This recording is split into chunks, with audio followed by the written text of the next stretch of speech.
Bonjour et bienvenue. Alors, aujourd'hui, on se penche sur une source un peu particulière, une compilation YouTube. Oui, de la chaîne officielle des Inconnus. Le titre, c'est Quand ils sont méprisants. Assez parlant, quoi. C'est ça. Et notre objectif, c'est d'explorer un peu comment ce trio utilisait l'humour satirique Mhm, pour cibler, disons, les médias, la culture, certains aspects de la société française de l'époque, y parodier plein de formats différents. tout à fait. Et ces sketchs, en fait, c'est souvent un miroir. Un miroir déformant, parfois un peu cruel, mais toujours drôle, je trouve. Oui, Ça révèle bien les prétentions, les absurdités de certains milieux. C'est une critique sociale, mais déguisée en comédie. C'est ça qui est fort. alors, commençons peut-être par les médias. Le truc qui vient tout de suite en tête, c'est la parodie des talk-shows, non? Trouve le jeu. Ah oui, excellent exemple, l'animateur très inspiré d'Ardisson à l'époque. Oui, ce style agressif qui cherche le scandale. Exactement. Quitte à mépriser les invités. Marie-Sophie L, les autres, c'était ça. Ok, décomposons un peu ça. Qu'est-ce qu'il visait vraiment? Bah, ce qui est fascinant ici, c'est moins l'imitation parfaite que la capture d'une tendance médiatique, quoi. Laquelle? Cette recherche du clash, de la petite phrase. L'invité devient juste un prétexte, en fait. Hmm. Et on voit ça poussé à l'extrême avec Laurent Bouffi. Ah oui, à l'Assemblée. Voilà, le style Baffy, la provoque gratuite, la petite culotte, Chirac et la drogue.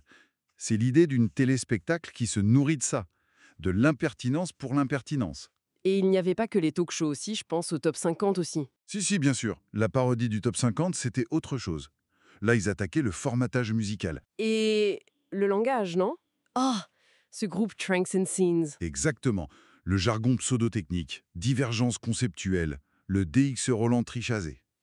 Ah ah, oui. C'est fait pour sonner savant, mais c'est complètement vide. Une critique, de la superficialité du discours creux dans la culture pop, quoi. Et ce discours creux, justement, on le retrouve aussi quand il s'attaque à la culture plus sérieuse. Le sketch Allons au cinéma, par exemple. Ah oui, tout à fait. Et c'est là que ça devient vraiment intéressant, je trouve. C'est peut-être une de leurs satires les plus fines. Les critiques pédants. Oui, Jean-François Bigot, Christian Brifort, ils encensent des films au titre improbable. Pas de biaf pour le cave. Ils disent chef-d'œuvre absolu. Et derrière, ils mettent des notes ridicules. 310, 110. Ce décalage est énorme. Mais qu'est-ce que ça critique au fond? La posture, le snobisme intellectuel qui est complètement déconnecté du ressenti réel.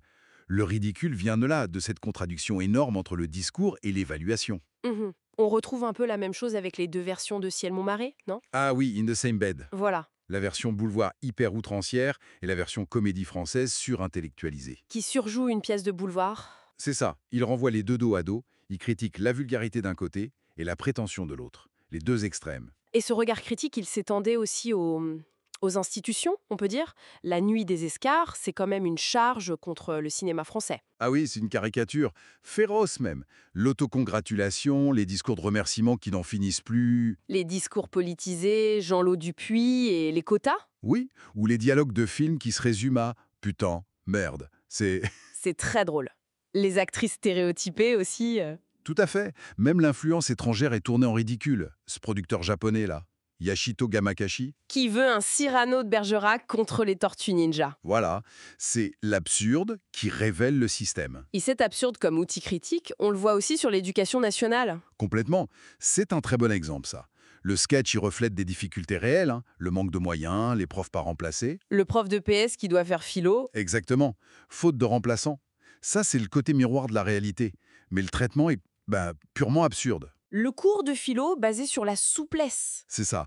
Inconscient et subconscient, on fléchit bien. L'absurdité, en fait, ça rend la critique des problèmes encore plus forte, plus saillante.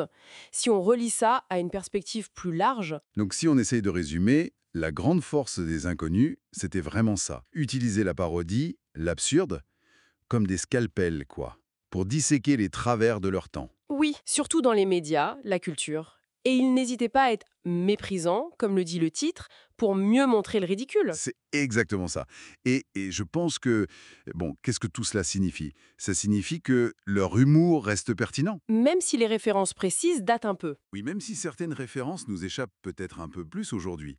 Mais leur force, c'était d'utiliser le très spécifique, Une imitation, un tic de langage, une situation pour toucher à des trucs universels. Comme la vanité, la bêtise. Voilà, la vanité, la bêtise humaine, le décalage entre l'image et la réalité, la vacuité de certains discours. Leur mécanique comique était précise, et c'est ça qui donnait de la force à leur critique sociale finalement. Alors une dernière pensée pour conclure. Ces parodies elles me font toujours rire, mais est-ce qu'elles nous disent quelque chose sur notre époque à nous? Mhm. Les formes de prétention médiatique ou culturelle ont sûrement changé, non? Mais les travers de fond que les inconnus pointaient si bien, est-ce qu'ils ont vraiment disparu? Ou est-ce qu'ils sont juste ailleurs, sous d'autres formes? C'est une excellente question pour finir, hein. Ça laisse à réfléchir.